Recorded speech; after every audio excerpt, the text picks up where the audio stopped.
देखते हैं बच्चों, आज प्रश्नावली 3.5 कक्षा 10 का गणित है। ये इसमें लिखा गया है कि निम्नलिखित समीकरणों के युग्मों में से किसका एक अद्वितीय हल है, किसका कोई हल नहीं है, किसके अपरिमित रूप से अनेक हल हैं। अद्वितीय हल की स्थिति में उसे बीजगणित विधि से ज्ञात कीजिए। अगर अद्वितीय हल होगा तो इसको बीजगणित विधि से हल करना है। तो हम पीछे वाले चैप्टर में पढ़ चुके हैं कि यदि दो चरों में रैखिक समीकरण कोई होगा, जैसे a1x plus b1y plus c1 बराबर 0 और a2x plus b2y plus c2 बराबर 0, ये दो चरों में रैखिक समीकरण जब दिया गया है तो यहाँ पर हम लोग पढ़े हैं कि इनके गुणांकों की तुलना करने पर यदि a1 बटा a2 बराबर नहीं है b1 बटा b2 तो इसको कहते थे कि अद्वितीय हल होगा, अद्वितीय हल है। यदि a1 बटा a2 बराबर b1 बटा b2 और बराबर नहीं है c1 बटा के c2 तो ये दोनों रेखाएं एक दूसरे के समांतर होंगी, अर्थात इसका कोई हल नहीं होगा, कोई हल नहीं, कोई हल नहीं। फिर इसी तरह से यदि a1 बटा a2 बराबर b1 बटा b2 बराबर c1 बटा c2 तो अपरिमित रूप से अनेक हल होंगे। तो यहाँ पर इस सवाल में हमको ये कह रहा है कि किसके किसके अद्वितीय हल होंगे, किसका कोई हल नहीं होगा, किसका अनेक हल होगा। यदि अद्वितीय हल होता है तो उसे हम बीजगणित विधि से हल करेंगे। तो बीजगणित विधि से हल करने का तरीका हम लोग यहाँ पर अपनाएंगे, या यहाँ पर देख लेते हैं कि अगर कोई दो चरों में समीकरण है, जैसे a1x plus b1y plus c1 बराबर 0, a2x plus b2y plus c2 बराबर 0, तो दो चरों में रैखिक समीकरणों को बीजगणित विधि से हल करने के लिए हम बीजगणित विधि का कैसे इस्तेमाल करते हैं। तो यहाँ पर पहले लिखते हैं x का मान, फिर यहाँ ऋण y का मान, फिर यहाँ लिखते हैं अचर पद यानी 1 के लिए।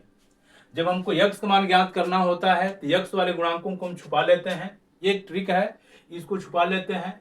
अब इसका b1 का c2 में गुणा करेंगे तो ये हो जाता है b1 c2 माइनस, अब इसका इसमें गुणा करते हैं b2 c1।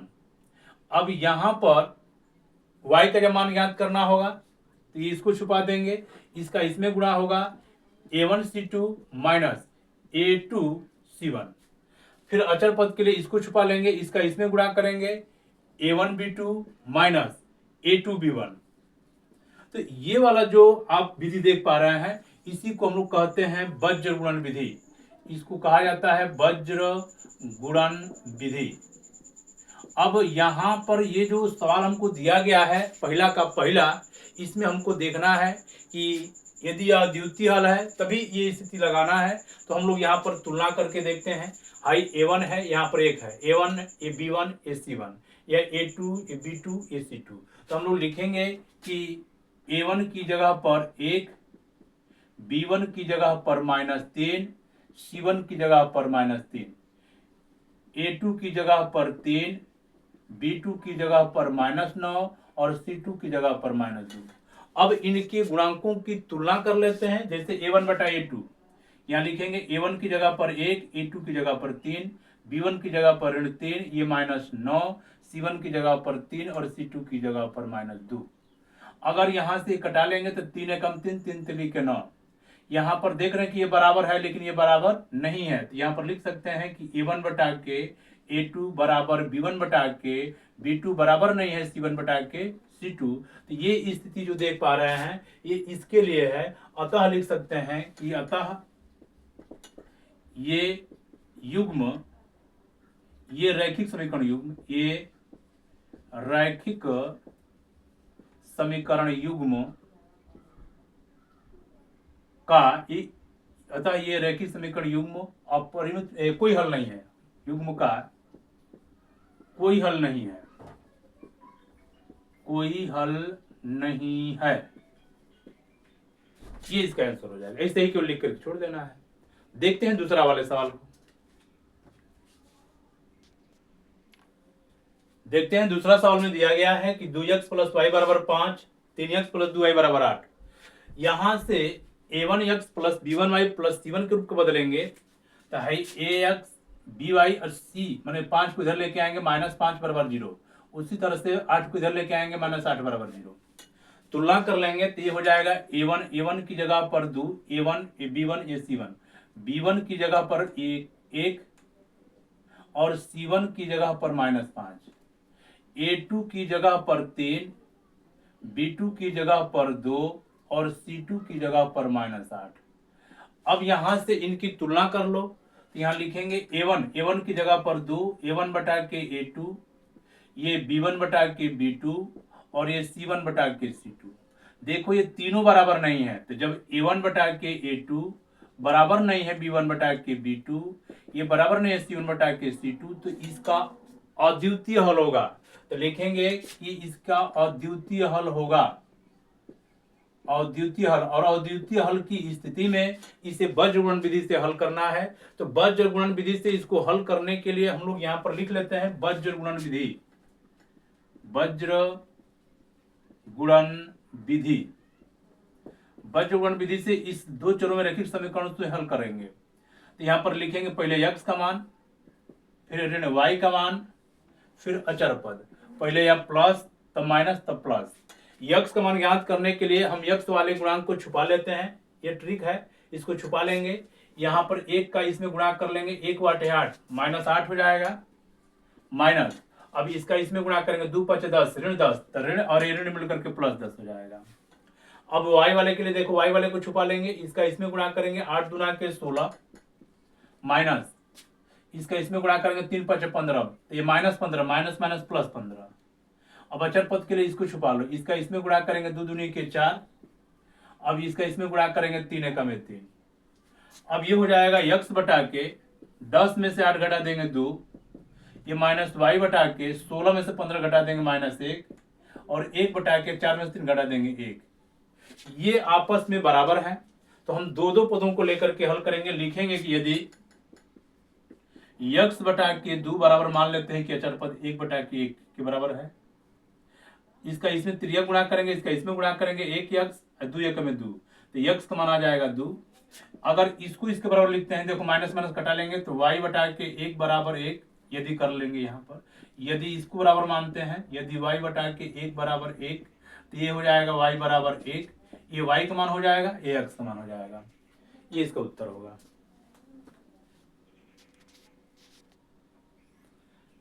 देखते हैं बालक, तीसरका दिया गया है 3x - 5y बराबर 20, तो 20 को इधर लेके चले आए हैं, -20 हो गया है। 6x - 10y बराबर 40, 40 को इधर लेके चले आए हैं, ये a1x plus b1y plus c1 बराबर 0 के रूप का हो गया। अब यहां से हम लोग तुलना कर लेंगे, लिखेंगे a1 बराबर, तो यहाँ पर a1 की जगह पर लिखेंगे 3, b1 की जगह पर ये -5 और ये c1 की जगह पर -20, a2 की जगह पर 6, b2 की जगह पर -10 और c2 की जगह पर -40। हमको यहाँ पर देखना है कि अद्वितीय हल है, तभी वज्र गुणन विधि से हल करना है। हम यहाँ पर तुलना करके देखते हैं कि a1 बटा के a2 बराबर b1 बटा के b2 और c1 बटा के c2।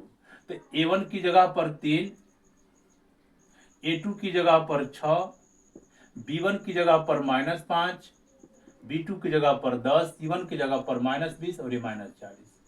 ये ऋण से ऋण कटेगा, ऋण से ऋण कटेगा, ये 3 एकम 3, 3 दूनी के 6, यहाँ पर 20 एकम 20, 20 दूना के 40, ये सबका मान बराबर आ गया। तो यहाँ पर देख पा रहे हैं कि a1 बटा a2, b1 बटा b2, c1 बटा c2 बराबर है। अतः इस समीकरण युग्म का अपरिमित रूप से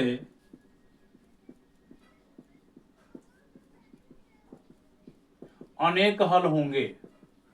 ये अनेक हल हैं, तो जब अनेक हल हैं तो इनको वज्र गुणन विधि से हल नहीं करना है, केवल हल उन्हीं को करना है जो अद्वितीय हल होंगे। इनको यहीं लिख करके छोड़ देंगे। देखते हैं, चौथा दिया गया है x - 3y ऋण 7 बराबर 0। तुलना कर लो, तो यहाँ लिखेंगे a1 की जगह पर यहाँ पर 1, यहाँ 1 छिपा है, b1 की जगह पर -3 और c1 की जगह पर -7। अब a2 की जगह पर 3, b2 की जगह पर -3 और c2 की जगह पर -15 है। अब यहाँ पर लिखेंगे a1 बटा a2, ये b1 बटा b2 और ये c1 बटा के c2।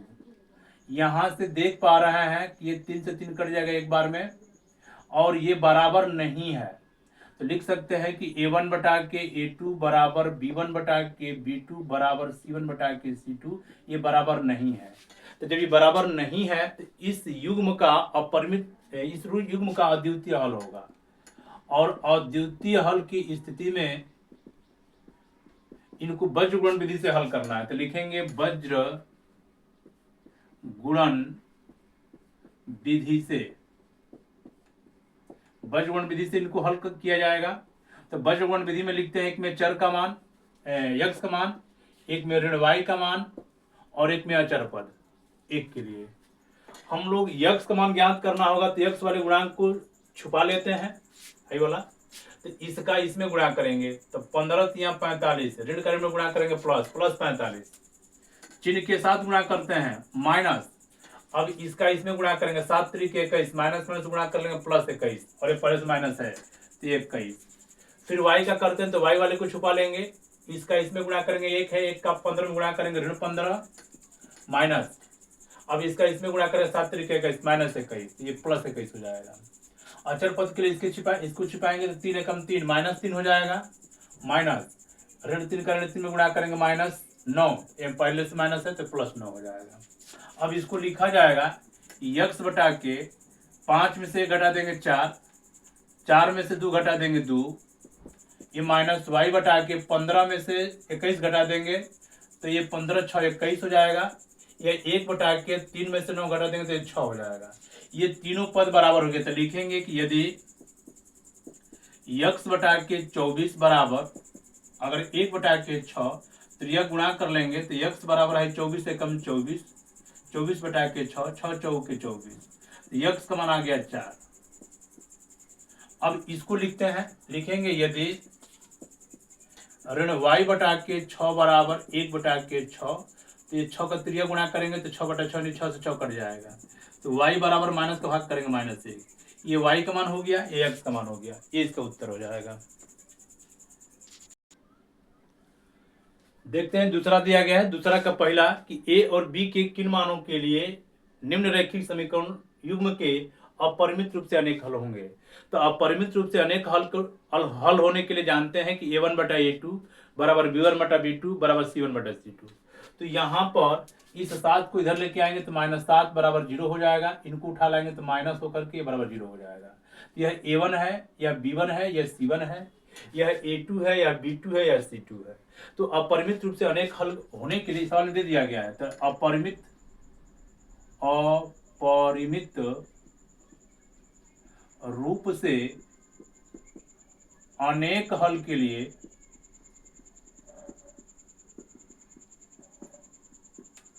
सूत्र जानते हैं a1 बटा a2 बराबर b1 बटा के b2 बराबर c1 बटा के c2। ये अपरिमित रूप से अनेक हल के लिए सूत्र होता है। तो यहाँ पर a1 की जगह पर 2 है, a2 की जगह पर a माइनस b है, b1 की जगह पर 3 है, b2 की जगह पर a प्लस b है, c1 की जगह पर -7 है, c2 की जगह पर -3a प्लस b माइनस 2 है। अब इसी को लेकर के हम हल कर लेंगे। मान लेते हैं कि ये वाला बराबर है, तो लिखेंगे कि यदि 2 बटा के a माइनस बी बराबर 3 बटा के a प्लस बी हो, तो इसका त्रिया गुणा करेंगे, इसका इसमें गुणा 2 गुणित a प्लस बी और इसका इसमें गुणा 3 गुणित a माइनस बी। अब गुणा करो, 2 का a में गुणा कर लेंगे 2a, ये 2b, 3a 3b, इनको इधर लेके चले जाएंगे 2a, 3 को लेके आएंगे तो -3a, ये -3b, इसको इधर लेके जाएंगे -2b, मैंने a वाले की एक और b वाले को एक और कर दिए। तो 3a में से 2a घटा देंगे तो -a, 3b और 2b मिल करके हो जाएगा 5b, माइनस माइनस कट जाएगा तो a का मान आ गया 5b। इसको इसके बराबर लिए हैं, एक बार इसको बराबर ले लो या इसको बराबर ले लो, तो हम इसको बराबर ले लेते हैं। लिखेंगे कि यदि 3 बटा के a प्लस बी बराबर -7 बटा के, चलो माइनस माइनस कटा लेते हैं, 7 बटा के 3a प्लस बी माइनस 2, त्रिया गुणा कर लो, इसका त्रिय गुणा कर लेंगे तो 7a प्लस 7b, इसका त्रिय गुणा करेंगे 3 त्रिके 9a 3b माइनस 6। अब यहाँ से हम चाहेंगे तो a की जगह पर 5 भी रख सकते हैं। तो यहाँ पर पहले हल कर लेते हैं, तो रखेंगे ये 7a, इसको उठा लाओ इधर तो ये माइनस 9a, ये 7b, इसको लेके आएंगे 3b बराबर माइनस 6। 9a में से 7a घटा देंगे तो माइनस 2a, 7 में से 3 घटा देंगे तो ये 4b बराबर माइनस 6। इसमें से सब में 2 कटने लगे, 2 से सब में भाग कर दो, 2 से भाग कर लेंगे तो ये 2 एकम में 2, 2 दूनी के 4, 2 तीन 6। अब यहाँ पर उठा करके मान भर लो, a की जगह पर लिख सकते हैं 5b, तो ये माइनस 5b, ये प्लस 2b बराबर माइनस 3। 5 में से 2 घटेगा तो माइनस 3b बराबर माइनस 3, माइनस माइनस कटेगा तो b बराबर हो जाएगा 3 एकम 3, b का मान हो गया 1। अगर यहाँ पर a में रख देंगे, लिखेंगे अतः a बराबर जो दिया गया है 5b, इसमें मान भर लो, 5b b की जगह पर माना गया है 1, तो a बराबर हो जाएगा 5 एकम 5, तो a का मान 5 और b का मान 1, ये इसका आंसर हो जाएगा।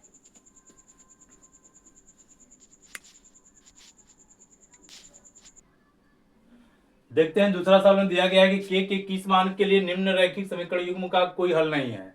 तो कोई हल नहीं के लिए जानते हैं कि a1 बटा a2 बराबर b1 बटा b2 और बराबर नहीं होता है c1 बटा c2। तो यहाँ पर लिखेंगे a1 ये b1, एक को इधर लेके आएंगे माइनस 1 बराबर 0, इसको इधर लेके आएंगे तो ये माइनस हो जाएगा बराबर 0। तो यहाँ लिखेंगे a1 की जगह पर 3, b1 की जगह पर यहाँ पर 1 है, c1 की जगह पर माइनस 1, a2 की जगह पर 2k माइनस 1 और b2 की जगह पर k माइनस 1 और c2 की जगह पर माइनस 2k प्लस 1। यहाँ पर अनुपात निकालते हैं। यहाँ पर लिखेंगे कि कोई हल नहीं, लिखेंगे कोई हल नहीं, कोई हल नहीं के लिए, कोई हल नहीं के लिए बात करेंगे।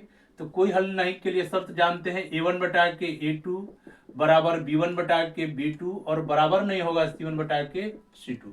इस शर्त को लागू करेंगे। तो a1 की जगह पर लिखेंगे 3, a2 की जगह पर लिखेंगे 2k माइनस 1, b1 की जगह पर लिखेंगे 1, b2 की जगह पर k माइनस 1 और ये बराबर नहीं होगा माइनस 1 बटा के माइनस 2k प्लस 1।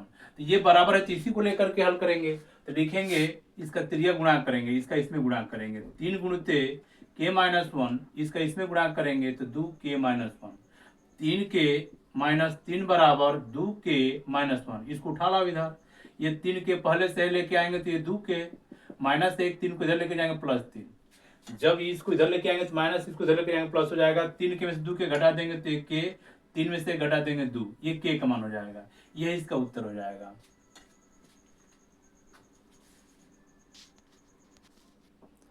देखते हैं तीसरा सवाल दिया गया है कि 8x प्लस 5y बराबर 9 और 3x प्लस 2y बराबर 4 में इसको प्रतिस्थापन विधि और बर्जोड़न विधि दोनों विधि से हल करना है और कौन सा विधि अधिक उपयुक्त है ये हमसे पूछा गया है।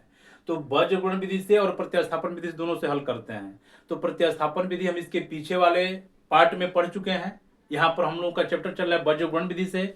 चलो दोनों विधि से हम लोग देखते हैं। यहाँ पर लिखेंगे प्रतिस्थापन विधि, प्रतिस्थापन विधि। तो प्रतिस्थापन विधि से क्या बताया गया है कि किसी भी समीकरण को, ये समीकरण 1 बना लो, ये समीकरण 2 बना लो, किसी भी एक समीकरण को हल करके एक चर का मान दूसरे चर की पदों में व्यक्त करते हैं। तो लिखेंगे समीकरण 1 से x का मान y के पदों में व्यक्त करने पर, y के पदों में लिखने पर, चलिए लिखते हैं इसको। तो यहां से हो जाएगा 8x बराबर, इसको उठा के ले जाएंगे इधर तो 9 माइनस 5y, तो x बराबर हो जाएगा ये 9 माइनस 5y बटा के 8, ये समीकरण 3 हो गया। अब यहां से x का मान समीकरण 2 वाले में रखेंगे। तो लिखेंगे समीकरण 3 से x का मान समीकरण 2 में रखने पर,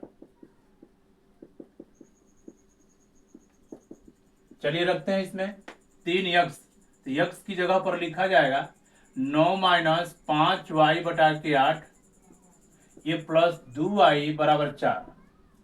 3 से गुणा कर लेंगे, 3 9 27, 3 5 15y बटा के 8 और ये प्लस 2y बराबर 4। यहाँ बटा में कुछ नहीं है, एक बना लेंगे। ये भिन्न के रूप में हो गया, यानी परिमेय संख्या के रूप का हो गया। तो किसी भी परिमेय संख्या को हम तब तक जोड़ते घटाते नहीं है जब तक कि हर बराबर ना होते। 1 और 8 का लॉसा निकाल देंगे, 8 हो जाएगा। इससे भाग करेंगे, एक बार जाएगा 21 में गुणा करेंगे 27 माइनस 15y, 1 से भाग कर लेंगे, 8 बजेगा, 8 दूना के 16y बराबर 4। अब यहाँ से 15y में से 16y घटा देंगे तो 1y हो जाएगा और ये प्लस 27, इसका त्रिया गुणा करेंगे 8 चौके 32, तो ये हो जाएगा y बराबर 32 और इसको इधर लेके आएंगे 27, तो y बराबर 27 5 32 यानी 5 हो जाएगा। इसी का मान समीकरण 1 में रख लेंगे, 3 में रख लेंगे, तो y का मान समीकरण 3 में रखने पर रखते हैं। इसमें x बराबर 9 माइनस 5y, 5y की जगह पर 5 बटा के 8, ये हो जाएगा 9 माइनस 5 25 25, 25 बटा के 8, 25 में से 9 घटा देंगे तो 16 बटा के 8, 8 से कटा देंगे 8 गुना के 16, ये हो जाएगा x का मान -2। ये x का मान हो गया और ये y का मान हो गया। अब इसी सवाल को हमें करना है बीजगणन विधि से। बीजगणन विधि से करते हैं, देखते हैं बीजगणन विधि में क्या करते हैं। पहले लिखते हैं x का मान, तब ऋण y का मान, तब यहाँ अचर पद। x का जब मान ज्ञात करना है तो x वाले को छुपा लेते हैं, यानी 9 को इधर लेके आएंगे तो -9 बराबर 0 कर लो, ये ऋण 4 बराबर 0 कर लो। तो यहाँ से x का मान ज्ञात करेंगे तो x वाले को छुपा लेंगे, इसका इसमें गुणा होगा, 4 5 20 -20 हो जाएगा, माइनस 9 दूनी के 18 -18, तो माइनस माइनस प्लस 18 हो जाएगा। अब y का मान ज्ञात करेंगे, इसको छुपा लेंगे तो 8 चौके 32 -32 हो जाएगा, माइनस इसका इसमें गुणा करेंगे 29 27 -27 प्लस 27 हो जाएगा। अब अचर पद के लिए इसको छुपाएंगे तो इसका इसमें गुणा करेंगे, 8 दूना के 16 माइनस 5 3 15। अब यहाँ से हो जाएगा x बटा के 20 में से 18 घटा देंगे -2, ये 27 5 32, ये ऋण 5 हो जाएगा और 1 बटा के 1 हो जाएगा। अब इसको बराबर करेंगे, लिखेंगे कि यदि x बटा के ऋण 2 बराबर 1, तो x बराबर हो जाएगा 2 1 में 2, x का मान आ जाएगा ऋण 2। अब इसको ले लेंगे, ऋण से ऋण कटा सकते हैं। यदि y बटा के 5 बराबर 1, तो y बराबर हो जाएगा 5 1 में 5, ये y का मान, ये x का मान। इस तरह से भी देख रहे हैं कि ये -2 और ये 5। इसमें पूछा कौन अधिक उपयुक्त है, तो दोनों विधि उपयुक्त है, दोनों आसान है। तो लिख सकते हैं कि अतः दोनों विधियां उपयुक्त हैं, दोनों विधियां आसान हैं। देखते हैं चौथा सवाल में दिया गया है कि निम्न समस्याओं को रैखिक समीकरण बनाना है और इसको हल करना है। हम पहला सवाल पढ़ते हैं। एक छात्रावास के मासिक व्यय का एक भाग नियत है तथा शेष इस पर निर्भर करता है कि छात्र ने कितने दिन भोजन लिया है। यहाँ पर एक चीज दिया गया है कि एक मासिक व्यय का एक भाग नियत है, माने महीने का कुछ भाग है उस पर नियत है खर्चा, और उसके बाद इस पर निर्भर करता है कि छात्र ने कितने दिन भोजन लिया है। जब एक विद्यार्थी ए जो कि 20 दिन भोजन करता है 1000 छात्रावास के व्यय के लिए अदा करने पड़ते हैं, जबकि एक विद्यार्थी बी को जो 26 दिन भोजन करता है छात्रावास के लिए व्यय के लिए 1180 रुपये अदा करने पड़ते हैं। नियत व्यय और प्रतिदिन के भोजन का मूल्य ज्ञात कीजिए।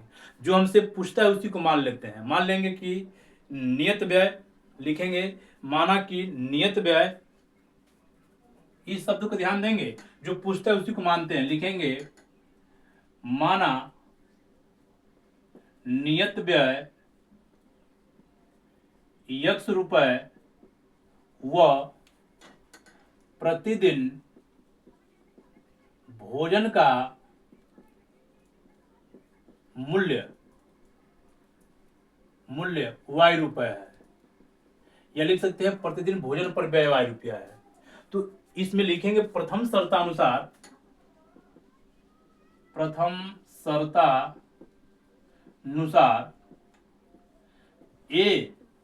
एक व्यक्ति ए दिया गया है, ए को 20 दिन का भोजन का किराया 1000 रुपया है। तो ए के 20 दिन का छात्रावास का व्यय या खर्च 1000 रुपया है।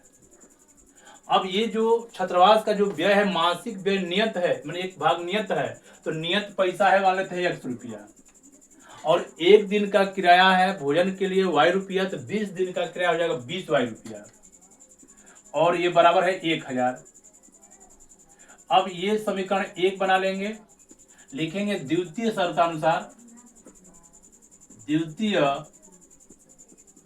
शर्तानुसार बी के, बी कितना दिन काम किया, बी जो है 26 दिन भोजन करता है, तो बी के 26 दिन का छात्रावास का व्यय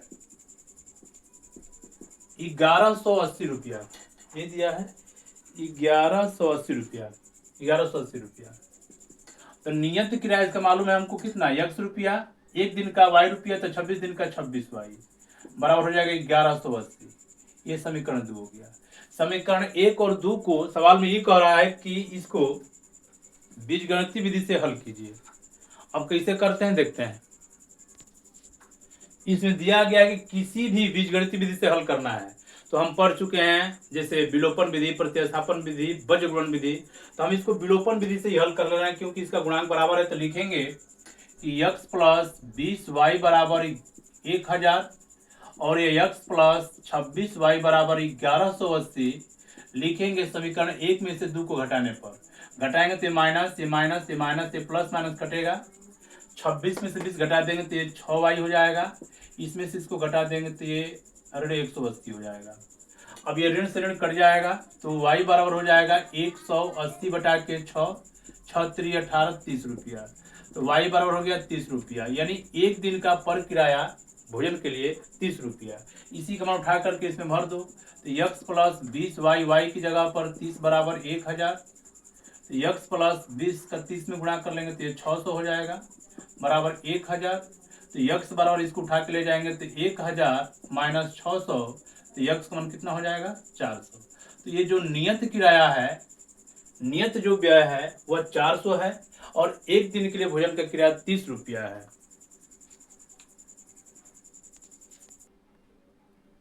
दूसरा देखते हैं, दिया है एक भिन्न 1/3 हो जाती है जब उसके अंश में 1 घटाया जाता है, और वह 1/4 हो जाती है जब हर में 8 जोड़ दिया जाता है। वह भिन्न ज्ञात की, भिन्न में हम लोग जानते हैं कि एक अंश होता है, एक हर होता है। तो लिखेंगे माना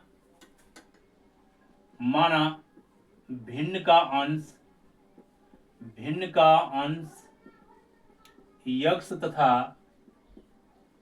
हर y है। तो प्रथम शर्त के अनुसार लिखेंगे, प्रथम शर्तानुसार लिखेंगे, प्रथम शर्तानुसार लिखो या कथनानुसार लिखो। देखो प्रथम शर्त में क्या कह रहा है कि भिन्न 1/3 हो जाती है जब उसके अंश से 1 घटाया जाता है। तो ये भिन्न है x बटा के y, ये भिन्न यही होता है। यहाँ पर लिख सकते हैं कि भिन्न x बटा y होगा।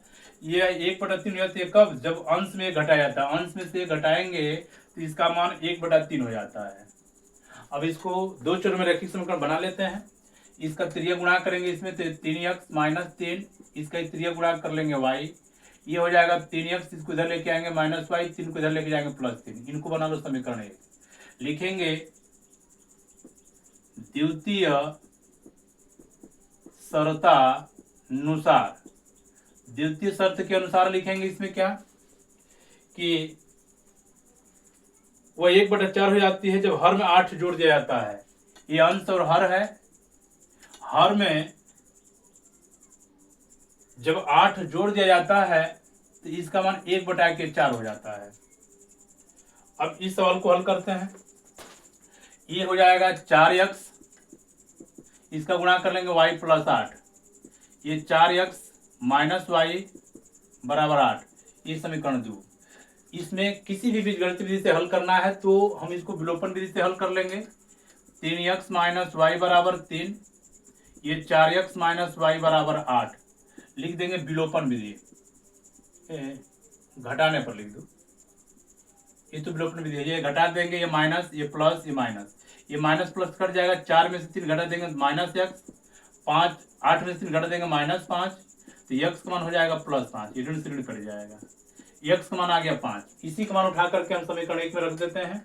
यक्स 3 की जगह पर 5 ऋण वाई बराबर 3, तो ये ऋण वाई बराबर 3 और इस 5 से 15 को इधर लेके आएंगे -15, तो ये वाई बराबर हो जाएगा ऋण 12, ऋण से ऋण कटेगा तो वाई का मान कितना आ जाएगा 12। तो हमसे भिन्न पूछा है तो भिन्न अंश बटा हर होगा। अंश आ गया है हम लोगों का 5 और हर आ गया है 12, ये हम लोगों का उत्तर हो जाएगा 5 बटा के 12।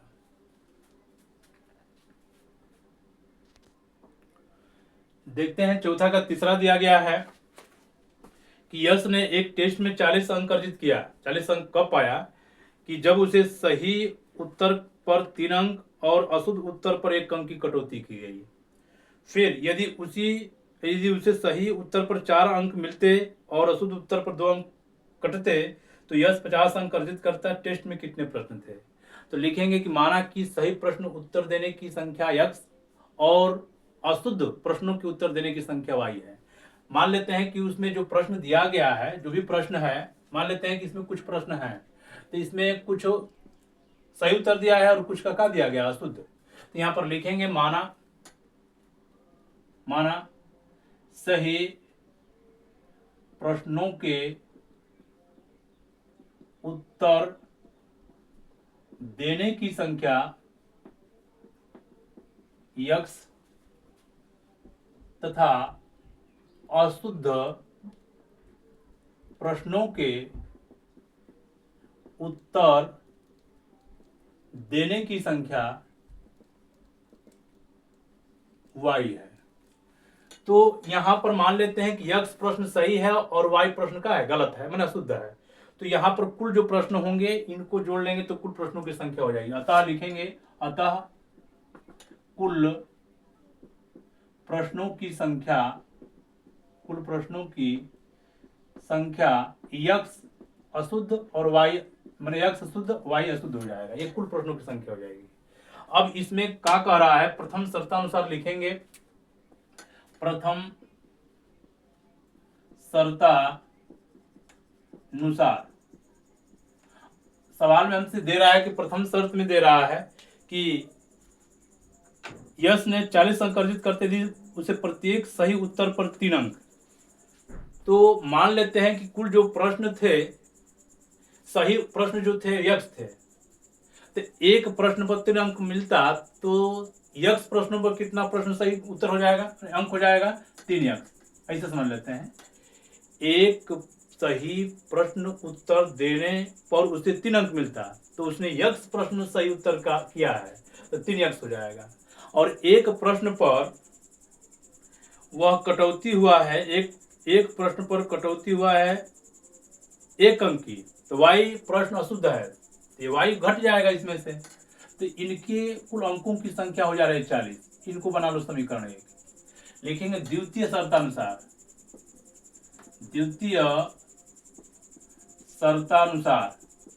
अब एक सही प्रश्न पर अंक उसको मिल रहा है यक्स, तो कितना सही प्रश्न किया है उसमें लिख रहा है कि एक प्रश्न पर सही प्रश्न पर 4 अंक मिलते तो सही एक्स किया है, तो ये प्रश्न का अंक हो जाएगा 4 यक्स। एक गलत पर वाई अंक, तो कितने गलत किया गया है, 2 अंक कट रहा है, तो ये गलत वाई है तो 2 वाई कट जाएगा, तो इनका अंक हो जाएगा 50। ऐसे समझ लेते हैं कि सवाल पहले शर्त में कह रहा है कि यदि उसे एक सही उत्तर देने पर 3 अंक मिलता और एक अशुद्ध उत्तर पर 1 अंक की कटौती की जाती, तो हम लोग मान लिए हैं कि शुद्ध जो प्रश्न जो सही किया है वह यक्स है, तो एक सही पर उसको मिल रहा है 3 अंक, तो यक्स सही किया है तो 3 यक्स सही पर अंक हो गया, और एक की कटौती किया गया तो वाई गलत है तो ये वाई कट जाएगा, इसमें से निकल जाएगा, तो 40 अंक हो गया। वही इसमें कह रहा है कि एक सही प्रश्न पर 4 अंक मिलता, तो सही प्रश्न उसने यक्स किया गया तो 4 अंक कितना हो जाएगा, तो 4 यक्स, और 1 अंक की कटौती किया गया है, मैंने अशुद्ध पर 2 अंक की कटौती किया गया है, तो वाई गलत है तो 2 वाई कटौती कट जाएगा, तो 50 हो जाएगा। ये 2 से जब सभी लोग कटने लायक हैं 2 से भाग कर दो, ये 2 यक्स, 2 एक में 2 और 2 से इसमें भाग कर लेंगे 25। यह समीकरण 1 और 2 को लेकर के हल कर लो। 3 यक्स ऋण वाई बराबर 40 और ये हो जाएगा 2 यक्स माइनस वाई बराबर 25। लिखेंगे घटाने पर, घटा देंगे तो ये माइनस, ये प्लस, ये माइनस, ये प्लस माइनस कट जाएगा। 3 यक्स में से 2 यक्स घटा देंगे तो 1 यक्स, अब इसमें से घटा देंगे तो ये 15 हो जाएगा। अब ये x का मान हो गया 15, तो x का मतलब सही प्रश्न, जो सही प्रश्न है वो हो गया 15। इसी का मान उठा करके इसमें रख दो, 3x, x की जगह पर 15 लिखेंगे, x का मान समीकरण 1 में रखने पर, y की जगह पर y रहने दो बराबर 40, ये ऋण y बराबर हो जाएगा 40, और ये 15 या 45 इधर जाएगा तो -45, तो ये ऋण y बराबर 45 में से 40 घटेगा तो -5, ये y का मान हो गया 5। ये अशुद्ध प्रश्नों की संख्या है, ये सही प्रश्नों की संख्या है। सही प्रश्न उसमें थे 15 और अशुद्ध कितना था 5। तो इसमें पूछा है कि टेस्ट में कुल कितने प्रश्न थे, तो लिखेंगे टेस्ट में कुल प्रश्न, तो इसमें 15 सही था, तो 15 सही और 5 अशुद्ध था, तो ये 5 अशुद्ध इसमें जोड़ देंगे, तो 15 और 5 20, कुल प्रश्नों की संख्या 20 था। ये इसका आंसर हो जाएगा। देखते हैं इसमें चौथा सवाल दिया गया है कि एक राजमार्ग पर दो स्थान ए और बी 100 किलोमीटर की दूरी पर है। एक कार ए से तथा दूसरी कार बी से एक ही समय चलना प्रारंभ करती हैं। यदि ये कारें भिन्न भिन्न चालों से एक ही दिशा में चलती हैं तो 5 घंटे पश्चात मिलती हैं। यदि वे विपरीत दिशा में चलती हैं तो 1 घंटे पश्चात मिलती हैं। दोनों कारों की चाल ज्ञात कीजिए। ध्यान देंगे, यहाँ पर दो राजमार्ग पर दो स्थान है, एक यहाँ पर स्थान है ए और एक यहाँ पर स्थान है बी।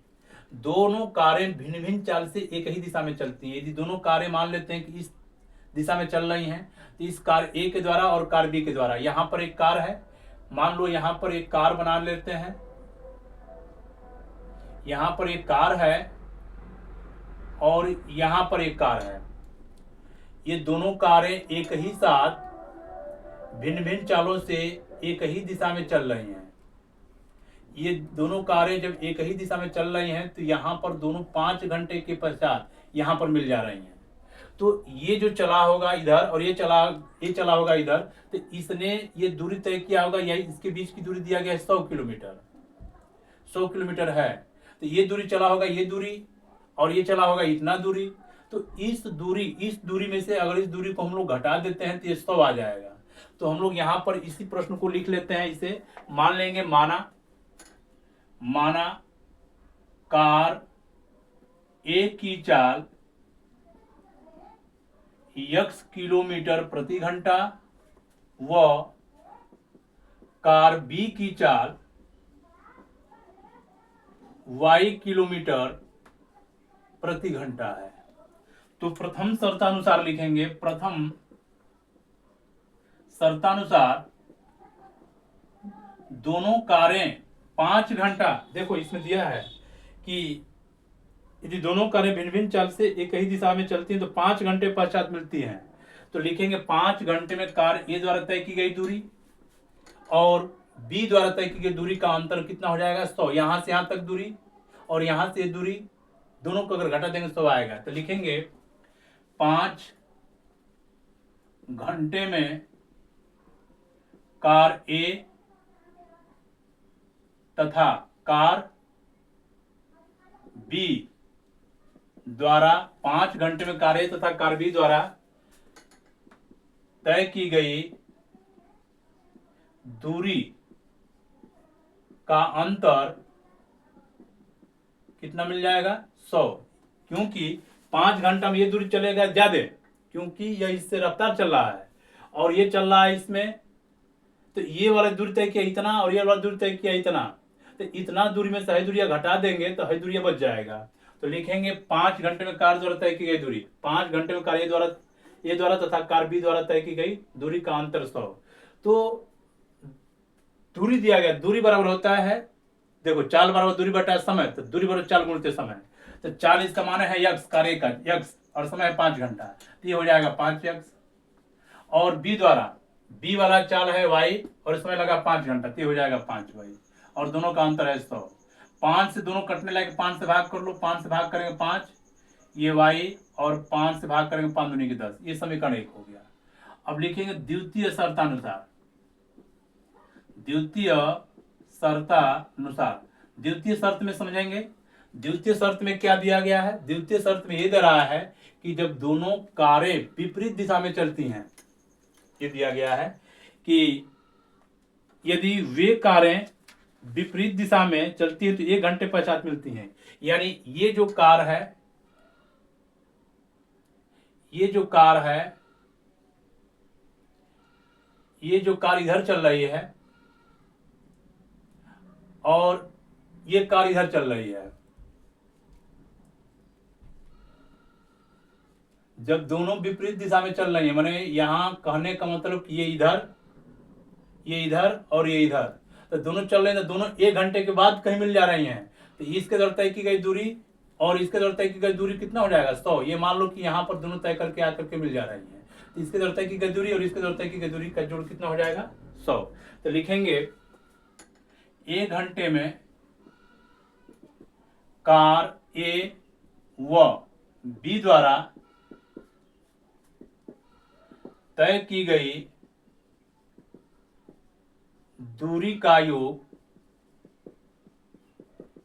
100 होगा, क्योंकि ये इधर और ये इधर दोनों 100 है बीच की दूरी। ये दूरी कुछ चल के यहाँ आया, ये चल के यहाँ आया, दोनों दूरियों को जोड़ेंगे तो 100 हो जाएगा।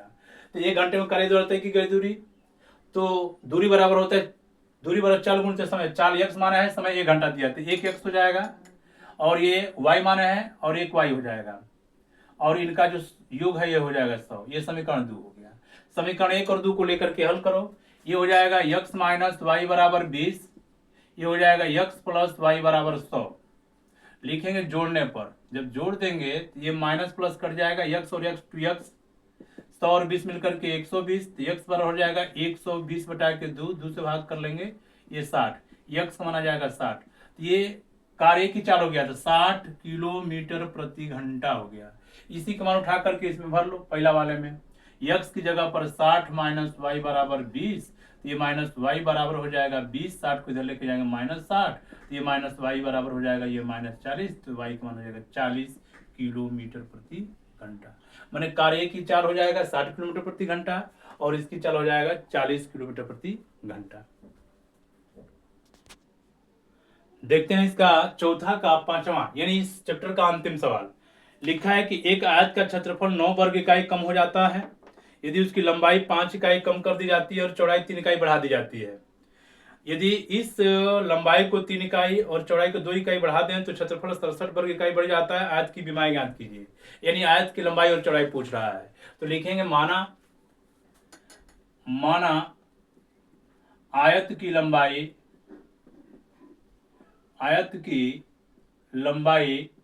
x मीटर व चौड़ाई y मीटर है, तो आयत का क्षेत्रफल कितना हो जाएगा? आयत का जो क्षेत्रफल है, आयत का क्षेत्रफल लंबाई गुणित चौड़ाई होता है, तो यहां पर हम लोग लिखेंगे क्षेत्रफल लंबाई गुणित चौड़ाई, लंबाई है x चौड़ाई है y, इतना वर्ग मीटर हो जाएगा। अब प्रथम शर्तानुसार लिखेंगे, प्रथम कथनानुसार या शर्तानुसार या प्रश्नानुसार। क्या कह रहा है? देखो, आयत का क्षेत्रफल 9 वर्ग इकाई कम हो जाती है यदि लंबाई 5 इकाई कम कर दी जाए। पहले लंबाई x था और 5 इकाई कम कर दी जाती है, लंबाई हो गया, और चौड़ाई 3 इकाई बढ़ा दी जाती है। चौड़ाई 3 इकाई बढ़ा दी जाती है, चौड़ाई y है, 3 इकाई बढ़ा देते हैं, तो ये क्षेत्रफल गुणा करेंगे, क्षेत्रफल हुआ, तो पहले क्षेत्रफल x y था, तो x y कह रहा है कि 9 वर्ग इकाई कम हो जाती है, तो इसमें 9 वर्ग इकाई अगर जोड़ देंगे तो ये दोनों क्या हो जाएगा? बराबर। पहले वाले क्षेत्रफल से 9 कम हो रहा था, इसमें 9 जोड़ दिए। अब इसको हल करके एक समीकरण बना लेते हैं। ये गुणनफल गुणा करते हैं x y, इसका गुणा कर लेंगे -5y, 3 से गुणा कर लेंगे +3x और 3 × 5 = 15 बराबर x y + 9। अब ये 3x -5y, देखो ये x y को x y से कटा लेंगे, इधर लेके आएंगे माइनस होकर के प्लस से कट जाएगा, ये हो गया 9, 15 को इधर लेके जाएंगे +15, ये 3x -5y, ये 15 और 9 24 हो जाएगा। ये समीकरण 1 हो गया। अब लिखते हैं द्वितीय शर्तानुसार, द्वितीय कथनानुसार। देखो क्या कह रहा है द्वितीय शर्त में? कह रहा है इसमें कि यदि लंबाई को 3 इकाई और चौड़ाई को 2 इकाई बढ़ा दिया जाए। लंबाई को 3 इकाई, लंबाई पहले x था, 3 इकाई बढ़ा दो, चौड़ाई पहले y था, इसमें 2 इकाई बढ़ा दो, 2 इकाई बढ़ा देते हैं, क्षेत्रफल 67 पर इकाई बढ़ जाती है। जो क्षेत्रफल पहले था ये 67 बढ़ गया है, तो इसमें 67 घटा दो ताकि दोनों बराबर हो जाए। अब इसको लेकर के एक समीकरण बना लेते हैं। इसका गुणा कर लेंगे x y, ये 3y, ये 2x, 2 3 6 बराबर x y minus 67। X y से एक्स वाई कट जाएगा, ये हो गया 2x 3y। 6 को इधर लेके जाएंगे तो 67 में से 6 माइनस हो जाएगा, तो ये हो जाएगा 6 इधर जाएगा तो 6 7 13 को 3, 6 और 1 7 73 हो जाएगा। ये समीकरण हो गया दूसरा। समीकरण 1 और 2 को लेकर के हम लोग हल करेंगे। तो यहाँ पर समीकरण लिखेंगे 3x माइनस 5y बराबर 24। ये हो गया है 2x प्लस 3y बराबर माइनस 73। अब इसका कोई भी गुणांक बराबर नहीं, विलोपन विधि से हल कर रहे हैं तो 2 से गुणा कर लेंगे, 2 3 6, इसको समीकरण 1, ये 2, ये 2 3 6, 2 5 10, 24 दूना के 48। लिखेंगे कि समीकरण 1 में 2 से गुणा करने पर, अब 3 से गुणा करेंगे, 3 दूनी के 6, 3 तिली के 9, 3 तिली के 9, 3 7 21। लिखेंगे इसमें घटाने पर, ये माइनस ये प्लस, ये कट जाएगा। 10 और 9 19y, इसको जोड़ देंगे 9 8 17 को 7, 4 1 5 1 6, ये 267। यहाँ पर कहीं चिन्ह गलती हुआ है, इसको मिलाते हैं। अभी देखते हैं, पहला शर्त में कहा दिया गया है कि आज का क्षेत्रफल 9 वर्ग इकाई कम हो जाती है। ये 9 कम हो जाता है कब? कब हो जा रहा है? जब इसमें 5 घटा देते हैं, 3 जोड़ देते हैं, तो ये कम हो जाएगा, माइनस हो जाएगा। तो ये -9, यहाँ से ये -9 और ये 15 प्लस 15, 15 में से 9 घटा देंगे, ये 6 हो जाएगा। तो 3x माइनस 5 6, और ये 67 बढ़ जाता है, ये बढ़ जा रहा है, प्लस 67 हो जाएगा। तो ये 67 प्लस ये 6 जाएगा तो -6 घटा देंगे तो 61 हो जाएगा। ये 61 यहाँ पर आ गया है 6, ये 6 होगा और ये 61 होगा। ये पे थोड़ा सा मिस्टेक है, यहाँ से गुणा कर लेते हैं। 2 से गुणा करेंगे 2 6 का 12 हो जाएगा। ये 3 से गुणा करेंगे 3 एकम 3 और 3 6 का 18, 183। अब ये घटाएंगे तो ये माइनस। अब यहाँ से इसमें घटा लो, 3 में से 2 घटा देंगे 1 और 8 में से घटा देंगे 7, ये 171 हो जाएगा, इससे कट जाएगा। तो ये y बराबर हो जाएगा 171 बटा के 19। अब इसको कटा लो, 9 बार में कटेगा, 9 81 को 1, 9 एकम 9 8 17, ये 9 बार में कट जाएगा। तो y कौन हो जाएगा 9 मीटर करेंगे। तो ये y जो है माने चौड़ाई का 9 हो जाएगा। अब इसी का समीकरण 1 में मान भर दो, 3x माइनस 5y बराबर 6, मान भर लो इसमें। 3x 5y की जगह पर 9 बराबर 6, तो 3x माइनस 9 5 45 बराबर 6, तो 3x बराबर 6 और इसको इधर लेके आएंगे प्लस 45, तो 3x बराबर जोड़ दो इसको, 6 5 11 को 1, 4 1 5 51, तो x बराबर हो जाएगा 51 बटा के 3, 3 से कटा देंगे 17, तो x समान हो जाएगा 17 मीटर। तो ये जो 17 आया है ये लंबाई हो गया, क्योंकि x लंबाई माने हैं, तो ये हो जाएगा लंबाई, और ये y का मान आ गया है 9, ये हो जाएगा चौड़ाई। ये 9 मीटर हो गया चौड़ाई और 17 मीटर हो गया लंबाई।